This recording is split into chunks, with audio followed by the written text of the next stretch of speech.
Welcome to Inside the Firm, a podcast dedicated to small business owners and hosted by entrepreneurs, Alex Gore and Lance Cayko.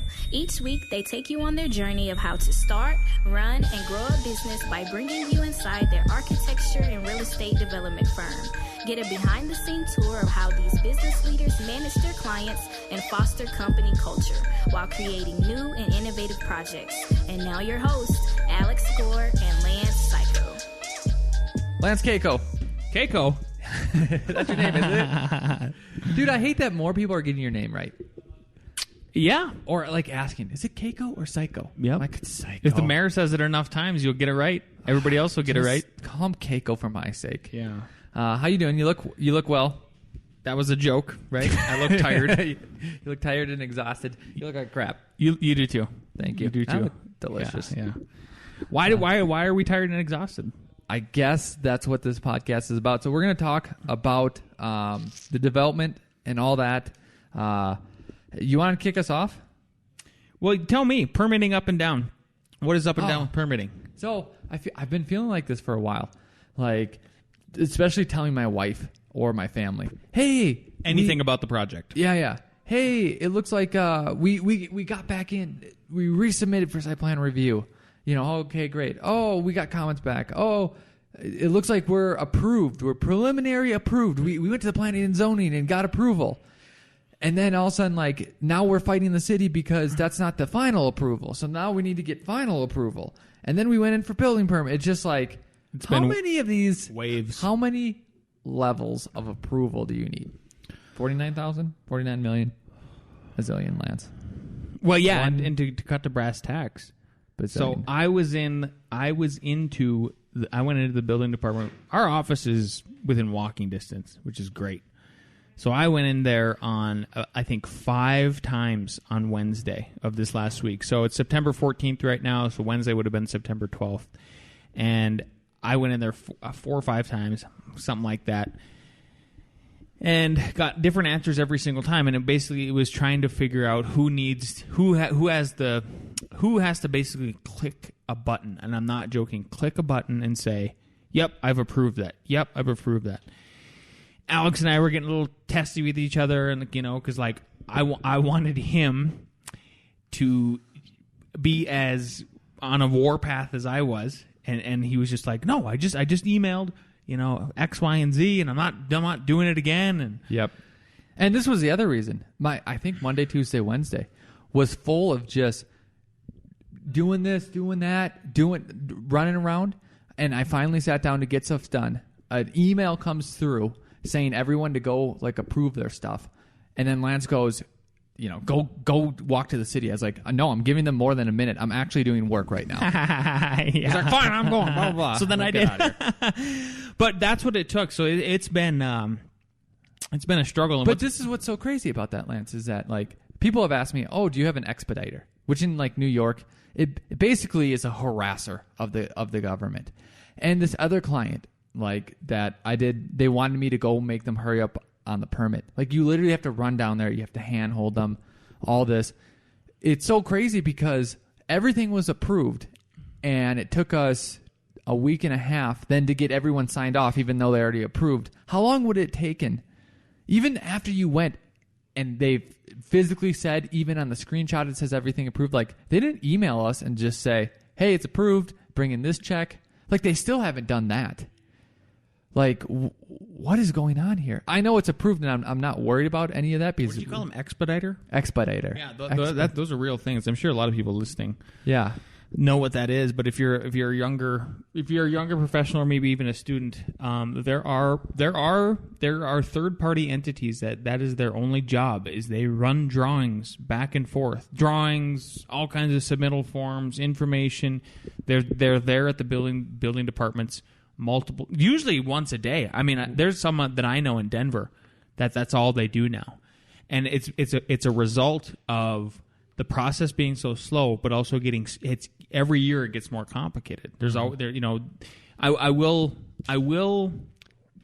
grant the city we operate in a little bit of thumbs up and optimistically, like I'll give them a thumbs up to me trying to be optimistic. Apparently, it's going to be streamlined. The process is going to be in their words. And so we're holding our breath. We give them the benefit of the doubt. We've even offered to help them out with their title blocks. I don't know if Alex ever mentioned that, but we were saying, hey, we'll help you just get you the templates. Like if it makes sense, we will pro bono help you make your title block templates for all of these different kinds of submittals. And it can literally say like, place site information here, place height information here, and it can say, here's an example of how you want it filled out. Blah blah blah. Yeah. So it's up and down because we rush at these things. We rush at like a certain approval, only to go oh, and it's not even us being naive. It's that we just expect that to be the last one, especially when coupled with the zoning issue we've been dealing with. The zoning ordinance where we're like, oh yeah, now we're safe. Nope, now we're not safe. Nope, now we're safe. Nope, now we're not safe. And I'll still doesn't think we're safe. I get the paranoia. There's a lot of money. We're not until literally we've paid our fees and got out. That's one level of safeness. Like we paid our fees, and then until CO, you're not safe until CO. Until we sell them. CO, yeah. Honestly. A CO and we sell them, yeah. I would say those two things happen. Would you not agree 100%? Because that means they still have a final say on, I'm not giving you the CO or yes. not. Yep. That is when, yeah. I'm looking at Mr. Psycho here. That is when we are safe. Technically. CO. Yeah. So there you go. So yeah, it's been up and down. We're not complaining. I mean, we're just talking about it. Yeah, and we had some good news. So again, up and down. This is what I was telling my wife. We saved over $100,000 on permitting. Oh, this was crazy. Yeah. Originally, I'm telling the numbers. So the numbers, this blows me away, is that when we first started this project, to try to figure out a basic pro forma, you have to know what your expected taps, taxes, and fees are going to be. So there's the taps are all the sewer, water, electric, right? The taxes are what it's going to be. The taxes are going to be I don't know, based on that those kind of amounts, and then the fees are like impact fees. So like school districts, we had to pay I can't remember how much it was per unit. I think it was like $400 a unit or something like that we were putting into, because we're going to bring families into the community, right? So then they got to do stuff for the kids. But they originally said $321,000, and that was always one that we were like, oh my gosh, if we could crunch that down. I mean, it was a lot of money for 9 units, and it ended up coming in at I think $180,000, something like that. Yeah. So that was good. That was good news. Yeah. That was fantastic news. Yep. And then so it's like another up, and then we mess up on our spreadsheet. We didn't account for something. We double accounted for something. So then we went all the way down into this the hole. was Wednesday, Thursday. Alex same day? Alex opens up same day. It was the same day. Was it the same day? Yeah, it was the same day. Yeah, exactly. Because we got the final sign off. We're literally the last person to do the check box at the city who said, "You're good to go. I have approved your permit," and it was elation. And then our banker goes, "Oh, by the way, can you explain where this number's coming from?" Al opens up the spreadsheet, the one that I had been tweaking at the end of basically our pro forma, and he goes, "Lance, we double counted for something. Yeah, why is this like this?" And we're just like looking, scratching our heads, and it was an error. Yep. So then, a big error. Yeah. So then it's down. Now we're down 100,000. I'm telling this to my wife, and I can't do an impersonation, but she's like, "You're lucky you even know what those numbers are. I can't even speak that big a number." That's hilarious. But this is what's so crazy. Here's a lesson to learn for everything. Besides, like, double check. So when I saw your numbers back before, I didn't double check them, but I was like, "Oh, those numbers look so good. They look very wide." Like that's in my head. I think in space, right? So it looks very wide. Left them, but I was like, "Man, that looks very." And I swore he looked at them. I looked at them, but I didn't click in the box and double check where things were coming. But here's the lesson. Here's how it relates. We're doing a layout, physical layout. Stairs are squishing our bathroom and our hallway, and the guys are going back and forth. I'm trying to do work. They're all helping each other out. And then I just look, I go, and I had in the back of my head, those stairs look wide. So then Mark's like, it's not going to work. This isn't. So I go over to his desk. I'm like, those stairs look wide. There wasn't a dimension. I'm like, I'm going to pull a section. And the stairs were too wide, and we gained like 6 or 8 inches. So then it worked out better. So the lesson is like, your gut tells you something. And if you see something, Just look into it. It doesn't hurt to cut a section, to click on the box and actually look into where those numbers are coming from, sir. You know, isn't it weird? Your gut tells you. And I did it this time, but not the first time. You know. Yeah. Do you ever have any examples of that, or do you normally like when you see something like that, you're like, I might as well investigate? I'm too trusting right now. Like this is sort of where I'm at. That's why I bring it up in my life. I know right now that's one of the things I need to work on. Is I need to stop believing every headline. That's one thing, you know. Like as somebody who's like independent media, I need to stop reading every headline. I need to go in and investigate and see if this stuff is really real. So that's about the only thing, you know, is that I could point to without citing a specific article and something like that. And honestly, here's another one: just trusting people, like having way too much trust in like competence, or that they're actually telling the truth and that they're really on your side, or they're not, and then they end up not being on your side. That's when it gets tricky. You know, for me, I need to just be a little bit more skeptical. Like I need to have a little bit more healthy skepticism, and I think that what obviously then permeate into the office and taking a look at stuff, right? I think I do it when I redline. Obviously, if I'm sitting down and I'm redlining a set of drawings that the guy sent over on a project that I have never been in Revit, I'll pat myself on the back a little bit there. And I would say the flip side to that same coin, meaning like it's the same concept just said differently, is perspective. So in every instance, when looking at news articles, thinking someone's on your side, looking at a floor plan, double-checking spreadsheet numbers. Whatever that is, you need to have perspective. Like, okay, I just looked at the box, or I just looked at I need to have perspective. Let's look from different angles. Let's actually double-check to see if the news article is right. You know what I mean? Like, that's what you're looking for, is perspective, rather than just like, oh, yeah, that's it. Yeah. And we're like, let's say it's an article. Maybe they're citing some crazy statistic. Okay. What set of data are they using for the statistic? What you have to look outside their number and go find that. Yeah, you know, like let's say they're comparing countries and they're only comparing like what happens in the U.S. to like, I don't know, the Nordic countries, and they make it look whatever's happening really good. Yeah. And then you go, well, what about every other country? And then that completely changes the statistic, and then the whole narrative changes, right? Yeah. It like, not that they do this, but can you compare New York to North Dakota? Probably not. Probably not. But if they're saying like, I don't know. So So go back. North Dakota doesn't have the level of bureaucrats per capita of yet. Go back to where the math. So we have as bullet points. Math is hard. So you heard about the spreadsheet error. What did we do to remedy that? We just slept on it.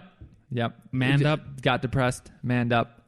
And then just said, it was a good and bad news banker. We saved $100,000 on this, and then it transferred, and now we're $100,000 the other way because of this. Yeah. And then we were in the meeting with our banker yesterday, Thursday, and that's literally what I said. As I go, I screwed up, and he goes, "That's okay. That's okay." You know? So it wasn't as bad as we thought. I mean, right away it was a pure panic for sure. But we thought we were like, holy cow! Now how far off are we? You know, and this is why, because it affects the percentage that we have down. It affects all these. So I'm sitting, and then he asked about taxes, and again, like I didn't know the answers. So shout out to Architect and Developer Book, A Guide to Self-Initiated Project by James Petty. He mailed this to us. Go check it out. It's awesome. If you're thinking about doing this, because I haven't read the full book. I probably will after I'm done this development. But what I did is and then we'll go, wow, we should have read that before the development. We will. Yep. Absolutely we will. Or when we give more responsibility to the guys, we'll say, read this book before we buy this. So you don't have to make our mistakes. So we don't have to, yeah. I went to the chapter on taxes. Then I called my accountant and then got an answer there. I went to the chapter on financing. Breathe through stuff, realize, okay, we're still in the right. Things are still okay. You know, some things apply, some things don't apply. It's hard to just read this book and to know what to take for gold and what not to take for gold, but it's giving you like, are you in the ballpark? Yeah. So it can act as a reference, I think, is what you're really trying to get at, right? And it did. So the timing was perfect. Therefore, then I always look for clues in life. And I know you do too. We're like, are we on the right path?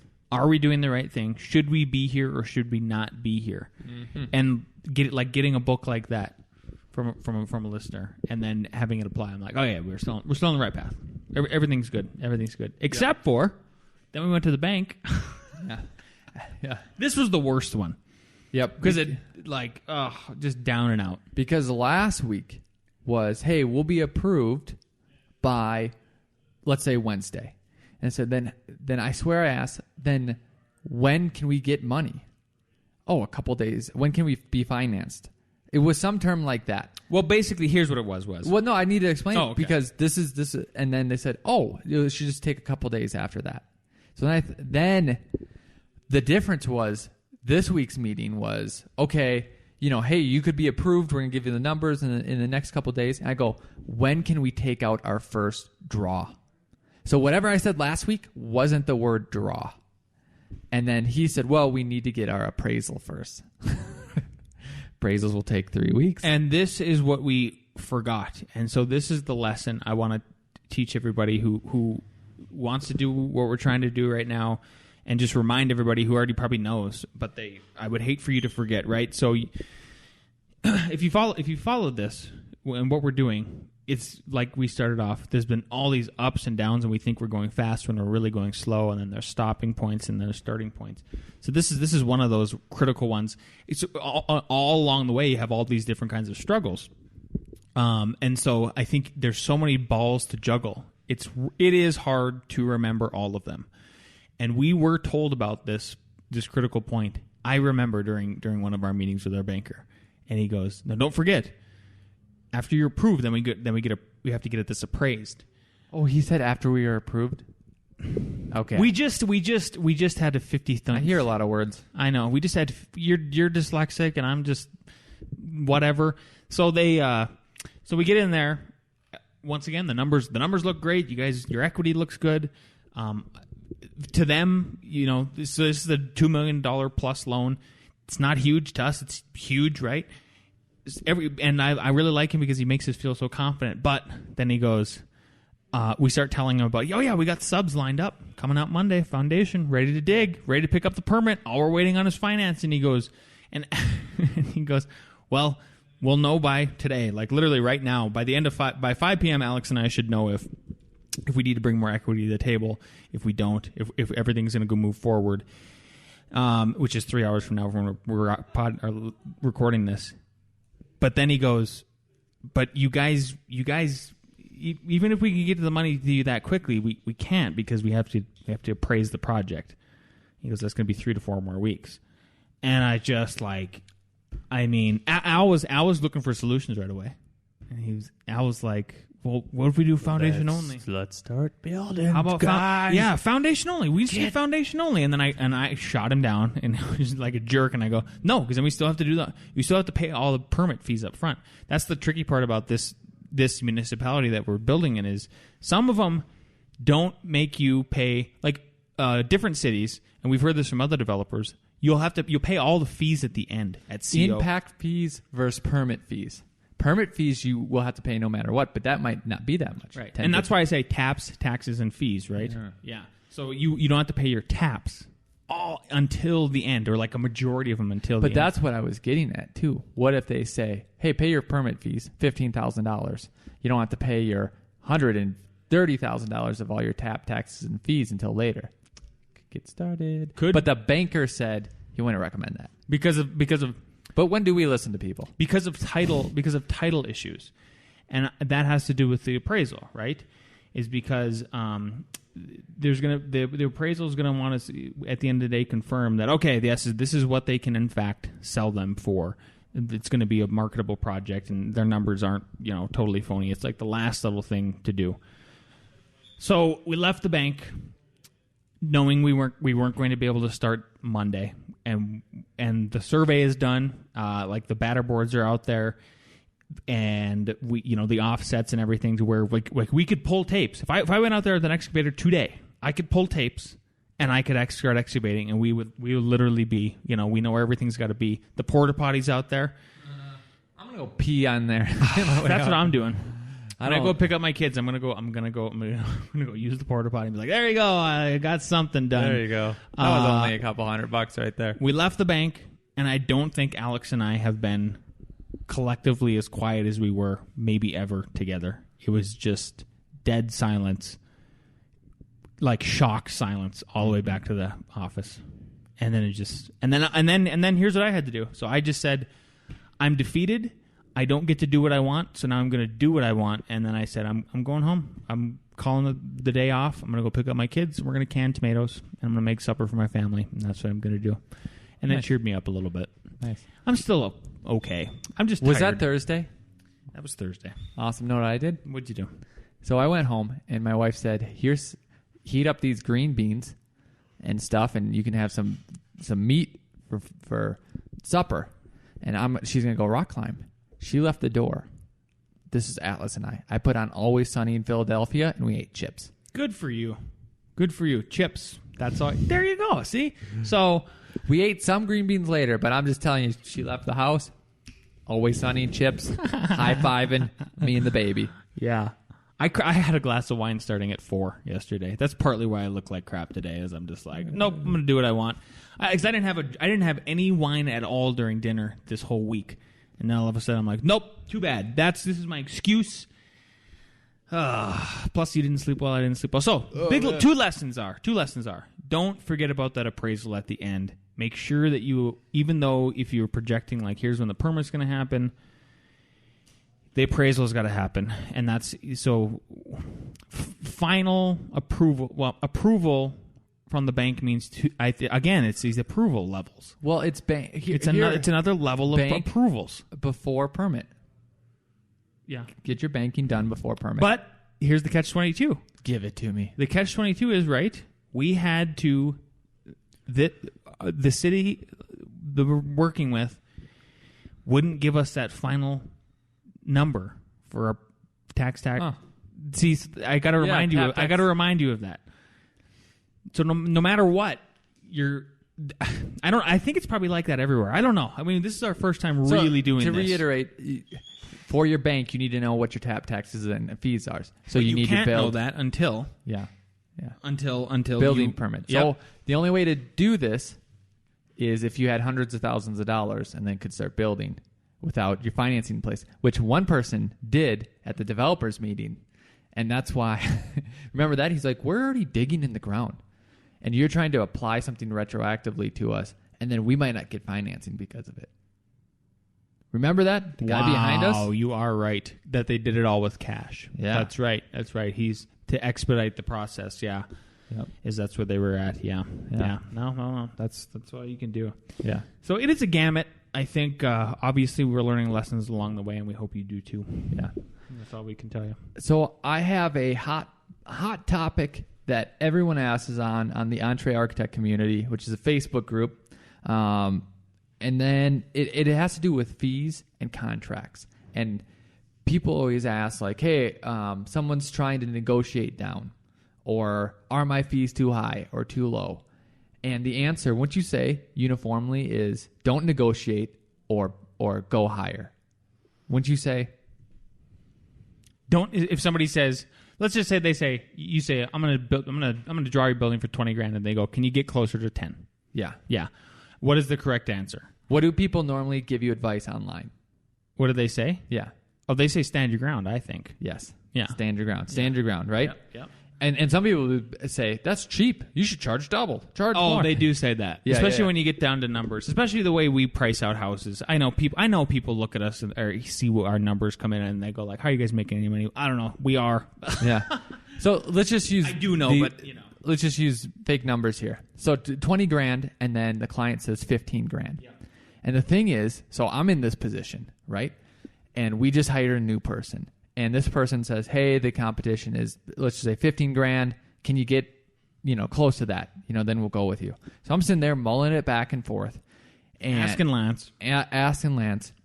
And I won't go that low. I already know I won't go that low. But then it's like, okay, do I go halfway, give him some? Because if I give him some, he'll have the psychological thing that he wins, right? And then we'll probably want to go with me anyways. And say yes, right? Or do I just stand my ground and say yes? And then that might indicate like, okay, I'm not willing to negotiate, but I'm not willing to compromise. Like, and I'm, like, I don't want to work with that architect that it's always my way or the highway. And plus, we have a firm of 8 people. Right, and that's a really good point I think you should highlight, is that you and I have had that discussion before about trying to have empathy and think about the other person's mind, right? The client of, are they going to see us the way we see them? And that we're just stonewalling. Yep.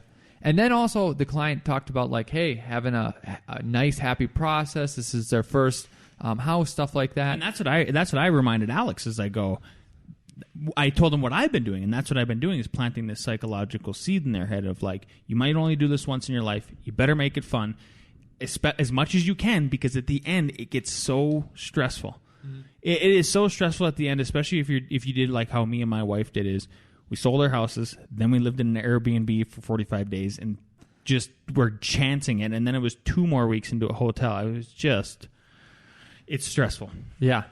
So anyways, I was about to pull the trigger on like splitting it halfway. But I thought about it and I go, if he says yes, my reaction will not be, I won't be like, yes, I got it. I'll think, either I got gypped down, I gave too much, this is not going to be a happy process. So I go, that's not good for me and that's not good for him. So I gave a small amount and I go, if he says yes, literally, what's my gut? Going back to my gut. If I gave this little amount, if he said yes, would I be happy or not? And I go, yeah, I'd be happy with that. Okay, that's the number. It was a small give. I could have gotten for the big one. But again, I take very seriously that we have people's mouths to feed, all that. It was a small one, still happy, still think that we can pull it off in that amount. And we got it. So it worked out. So I think the real world is more nuanced. I was surprised, actually. You thought I was just going to say, it is what it is? I didn't think we'd get it. I was surprised that you got it. And because I didn't come down that much. Right, and in the way you did, I thought it was well done. Yeah. So what is your advice then? My advice is that it the tried and true advice, you don't always have to go with it. Like, you don't always have to stand your ground? Because you want to know what? There was this was a larger project, right? And I just stood my ground. And this, I'm talking hundreds of thousands of dollars, right? And I didn't get that project. Yeah. So like, hey, I listened to all that. So there's no silver bullet, right? I mean, is that part of it? There's no silver bullet, but try to be true to your gut. And I think that you could be happy with that, because that number was, if I get it, I'll be happy. If I don't get it, that means like if I went any lower, I would have been unhappy. So that was the right number. It's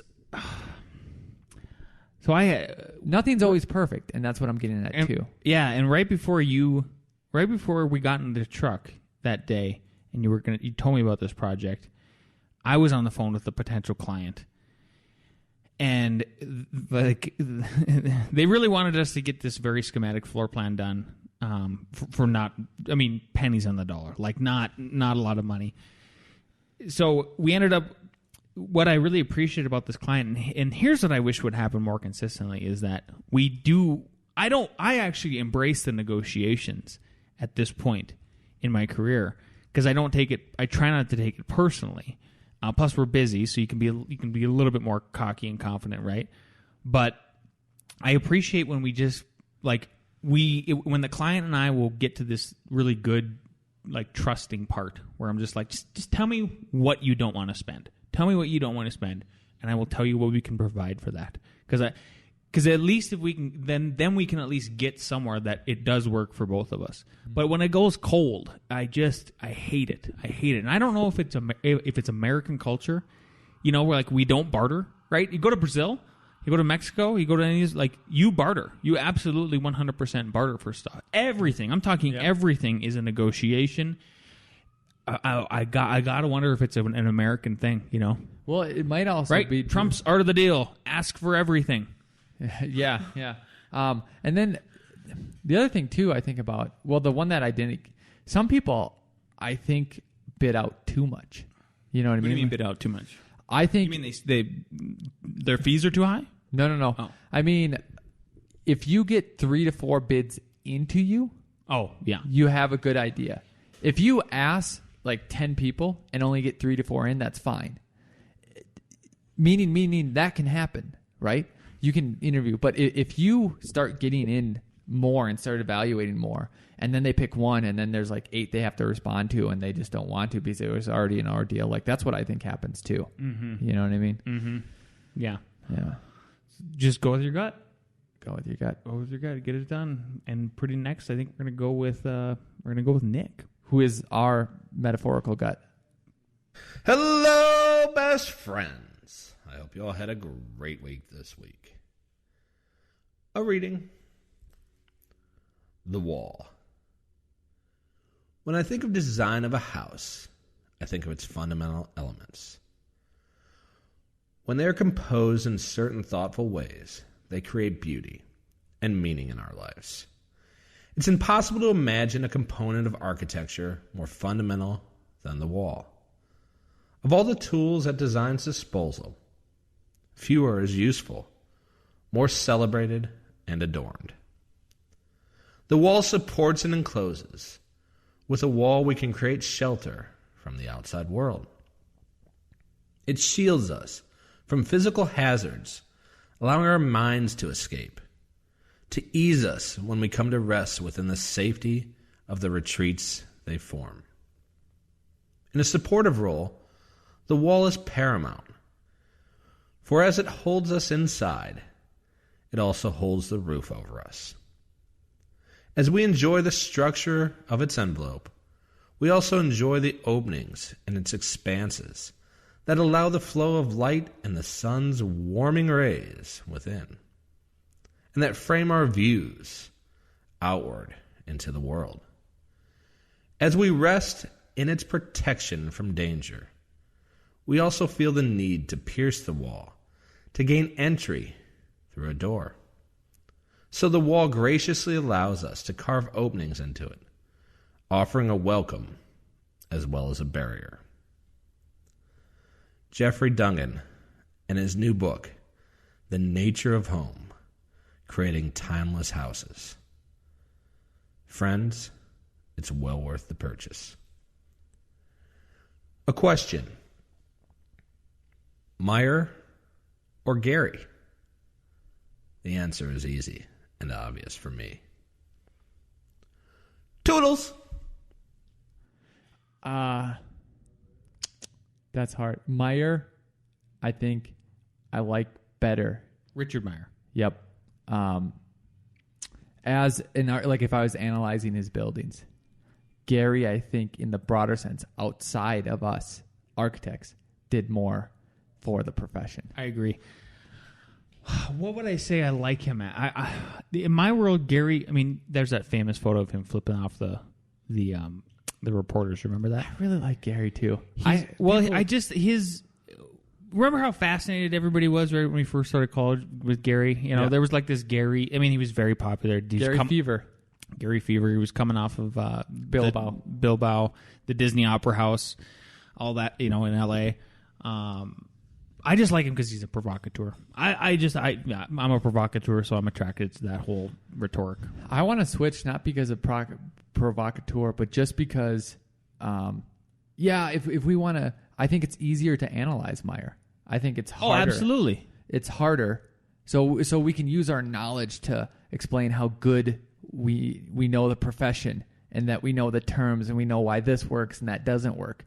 Gary doesn't fit those boxes. And so if you go pick up the book, The Creativity Code, Alex actually uses that as one of Gary's buildings as an example for how to do flow. Yeah, in architecture and what flow means and how the mastery behind that. Yeah. What I like about when you lecture about that at CU is that I think you kind of scare people away from doing that crazy stuff. And I appreciate it because they need to understand the kind of mastery. You know, a lot of people just look a lay person, and I mean that with all due respect, but somebody who's not in the profession, I think they look at those, you know, Gary's crazy buildings and they go just like, oh, those crazy architects. I bet he didn't even think of that. It looks like he just threw a crumpled piece of paper. And in fact, even one of the projects is a piece of paper, like the airplane, right? Yeah. Well, what Alex says is reinforces like, no, you don't understand the mastery that this man has to get to that point. Yep. And also, too, the main criticism, people like Gary, Liebskin, I don't hear against Zaha Hadid as much, but it's the same criticism is true for her as the other people, is, they just do the same thing over and over again. They just use the same stuff. And I look and say, what do you think all the other architects do? What do you think all of them do? F9's got more shed.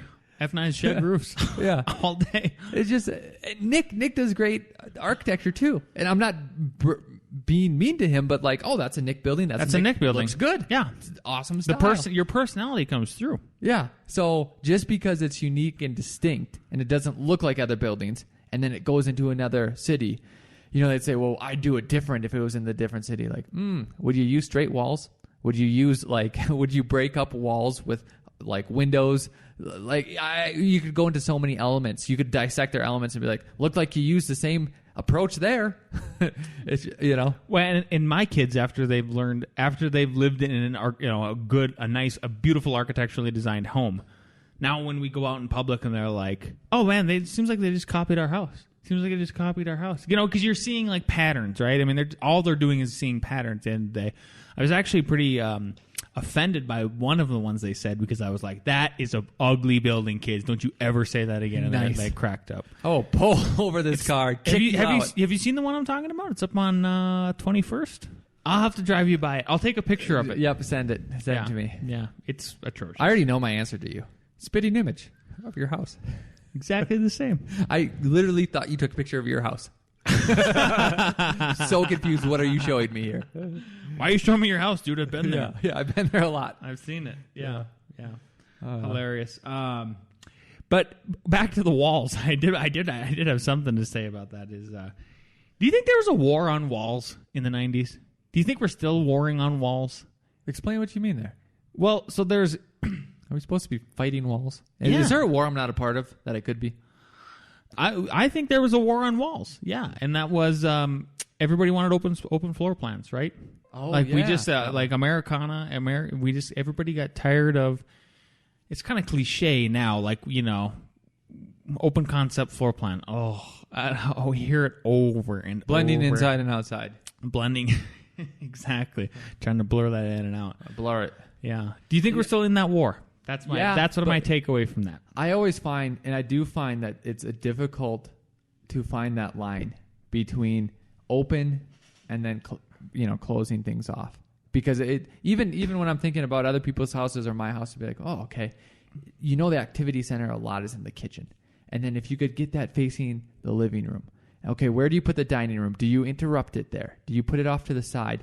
But then you only have two sides, and you're taking up a whole side with that. And that could be a greenhouse. And the other side could be your office. And now that's open, so you can sit there and talk, but then you want to close off. Maybe you want to talk. Maybe someone's coming over, and you don't want to bother people. It's like, like where do you put, it gets kind of crazy. Yeah. The only other thing as contentious as walls is powder rooms. That's true. On the main floor. Too close to the kitchen. Yeah. It's so funny is because, like, powder room... the amount of room you save, because people like that. Everyone knows that powder room. Toilet on one side, sink on the other side. But like how you have to hide it into a vestibule, and like you're doing so much just to get it hidden. That's what I'm saying. It seems like it is the most. I think it is one of the most contentious rooms you have to design for in a custom house. The freaking powder room, because even mine was an issue. Yeah, and that's why in my head, and now that I'm saying it out loud, it's always an issue too. Is like, okay, we have a very small thing that can fit in all these places, but you're requesting, and they might be right, to make double or triple amount of the space just to get to that space. Right, just to get to it. Yeah. I get it. It's tricky. Well, with that, A.R.E. Jeopardy.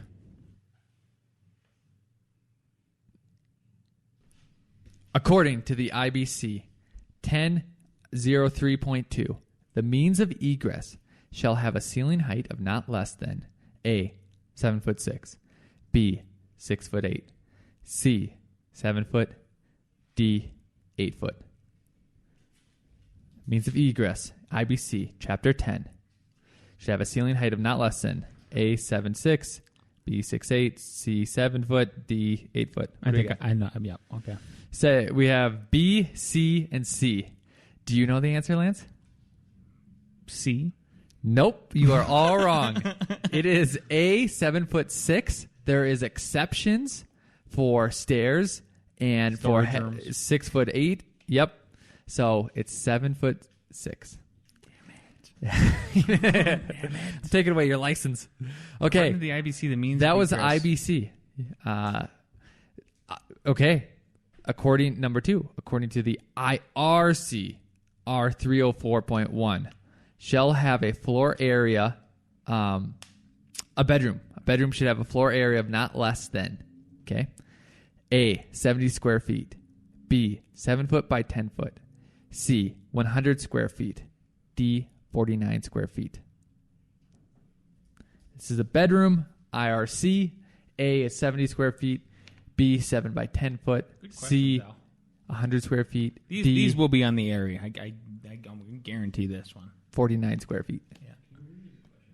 According to the IRC, R304.1, a bedroom shall have a floor area of not less than. Do you need the answers? Nope. Okay. Okay. What do we got? A, B. The answer is A. The reason it's not B. There you go. What's the score? 1-1? 110. 1-1-0. 1-1-0. Okay. So, to Jason's point, the minimum you need to have at least a width of 7 foot, right? And then 10 by 10 foot Finish, would be 70 square feet. But it asks what the area was, not the dimension. Just helping everyone else out. Yeah. Okay. Number 3. On to the good questions finally. Number 3. Fine. What is a synthetic resin from which paints... Oops, sorry. Let me start over. Number 3. What is a synthetic resin from which paints and insulation foams are manufactured, known as A, resin, B, urethane, C, polyurethane, D, bituthane. Bituthane is a real word. I know. I almost thought you were doing some Bitcoin thing, but that's a real word. Bitcoin-a-thane. Number 3, one more time. What is a synthetic resin from which paints and installation foams are manufactured, known as A, resin, B, urethane, C, polyurethane, D, bituthane? What do we have? Gentlemen. Here we go. What are the answers? Al Gore. We have CCB. The correct answer is B. Whoa! Great job. All tied up. So urethane would be just one, exactly. Yeah. So Gresh just motioned to me 1, right? And that's where I was going with this was polyurethane is multiple. So Okay. you need one thing to base things off of, right? Lance, we don't have a tiebreaker, and I feel like we're too tired to make up a tiebreaker. So this is how we're going to do the last question. As a tiebreaker? The first, because everyone is tied. First person to buzz in. You could buzz in after the first one. You could say, "Oh, it's A," and buzz in. But then if it's not A, then you're out. They have to raise their hand. Something, right? How about raise their hand? Raise their hand. Yep, you read, I'll watch. Okay. And obviously, if you get it wrong, then- What? One more time. How's this going to work? So you're gonna read the question. If they feel like they can raise their hand at any time, Even after I finish the question, if they just know it and want to guess. sure. I like that. Let's Sure. do that. Yeah. Sure, if they want to guess. Or they can, obviously, most people might, I have no idea this is the first time they're doing, wait till they hear everything, and then the first person to raise their hand, and then get the right answer. You got to obviously get the right answer. All right. You guys good? This is what we're doing. Okay, here we go. Number 4. What are the wavy distortions of glass or metal panels known as? A, oil canning. B, wavy boys. C, sheet buckling. D, disformation. Mark. Correct. The correct answer is A. Mark wins. Were you going to say A?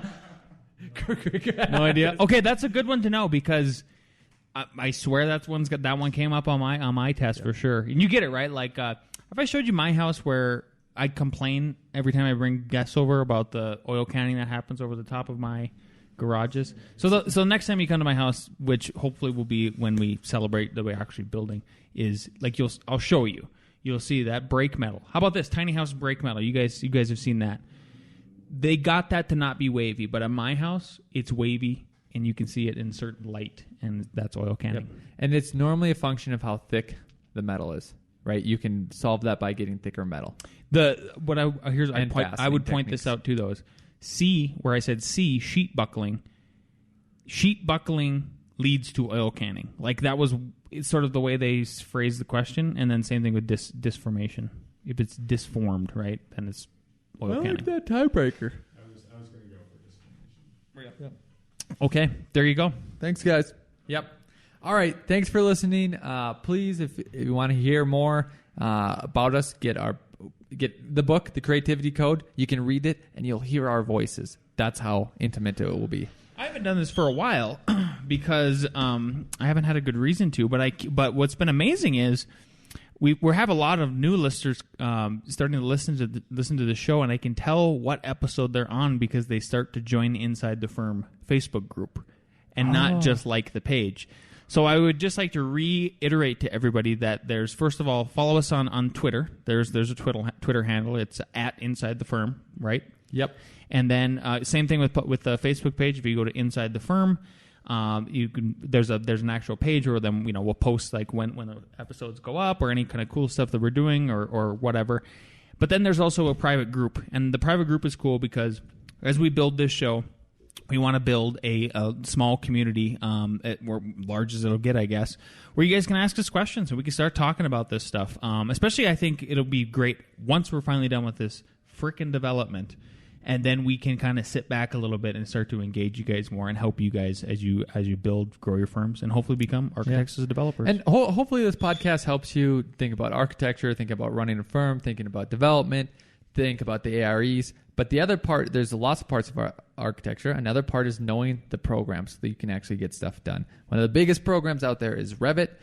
We teach Revit to university students, to other professionals, and to unprofessionals. I guess you don't have to be a professional. Sure. You don't have to be. You don't have to be. I sent it to one of my friends, one of my internet buddies, who's is curious. I go, here you go, learn something, and he started to learn it. Yeah. So it's Revit Furniture, Revit Rocket Ship. RevitRocketShip.com. Go there. It's amazingly priced. Not only will you learn Revit, we give you our template that we use in our firm to help you build off of. It's literally giving you not only 1 million Legos instead of like the 5, it's giving you organization. So like instead of just Legos thrown at you, it's giving you in nice piles. They're the sweetest, and I don't mean really Legos, but they're furniture. There's doors, windows, there's sheets, schedules, everything set up, and then you're learning the program and how to really utilize it and take advantage of it. Nick's on board. Nick of Nick Reed's, famous Nick Reed, best Florida architect I know. Do you know any better? Nope. I think the rest of them should just quit. Nick's so good. Yep. He even texted me. And he was texting Lance and talking. This was last Friday. He's like, "Holy crap! I think I've been using Revit wrong." Even though it was awesome, we had such a good discussion after he purchased it. Yeah, half of it was making fun of me. Al was insanely. You had a deadline that day. That was your thing. So I entertained Nick. I was talking back and forth with him, and there was all kinds of cool questions that came out about it. It was sort of like I had to defend what we do a little bit, but it was good. So there you go. Head over there, check it out. We'll see you next week.